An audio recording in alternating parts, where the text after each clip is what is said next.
Shalom Bapak Ibu, puji Tuhan, renungan pada pagi hari ini terambil di dalam kitab Injil Lukas pasal 21 ayat 1 sampai dengan ayat yang keempat dengan perikop persembahan seorang janda miskin.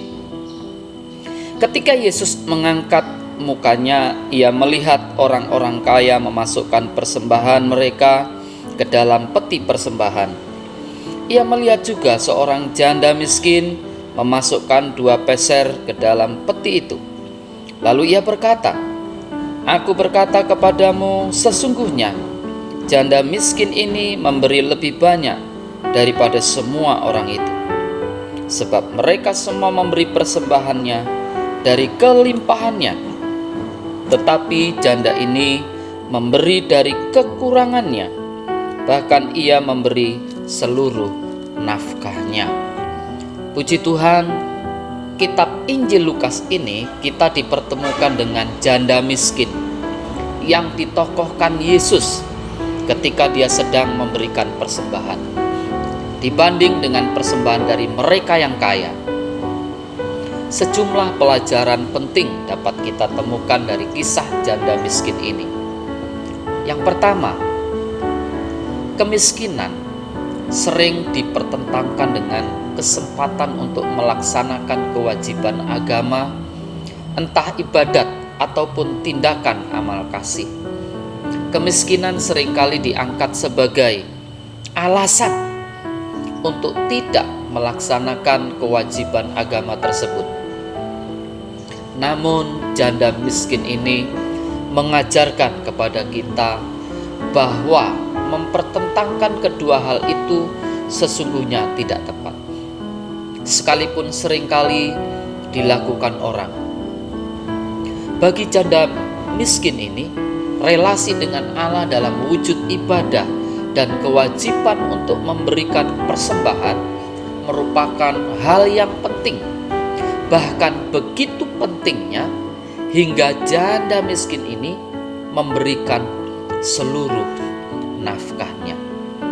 Pelajaran yang kedua, jumlah persembahan janda ini jauh lebih kecil jika dibandingkan dengan pemberian orang-orang kaya yang notabene adalah para pemimpin Yahudi. Sekalipun kecil, tapi nilainya sangat besar di mata Tuhan. Janda miskin ini mempersembahkan seluruh hidupnya. Ia tidak akan khawatir akan kekurangannya sesudah itu. Ia yakin Tuhan akan memberkatinya.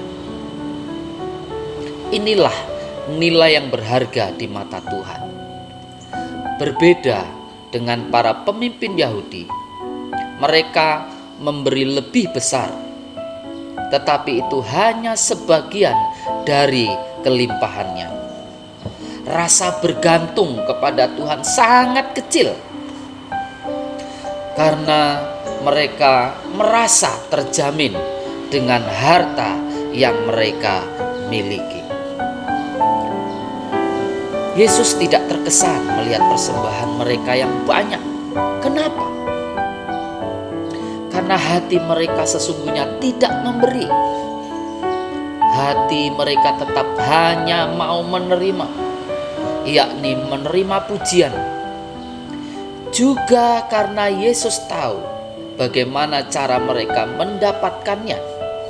Jadi, dari kedua praktek memberi persembahan di atas, nyatalah bahwa mutu persembahan tidak ditentukan oleh jumlah, melainkan kesungguhan memberi dan rasa syukur kepada Tuhan. Berbahagialah kita dan semua pribadi di antara kita sudah memberi persembahan yang baik, lebih baik dan teramat baik kepada Dia, Yesus Kristus Tuhan kita. Lalu dengan tetap setia kita beribadah, kita berdoa, kita bersyukur, memuji, memuliakan, menyembah, dan melayani Tuhan dengan tulus hati dan dengan segenap jiwa.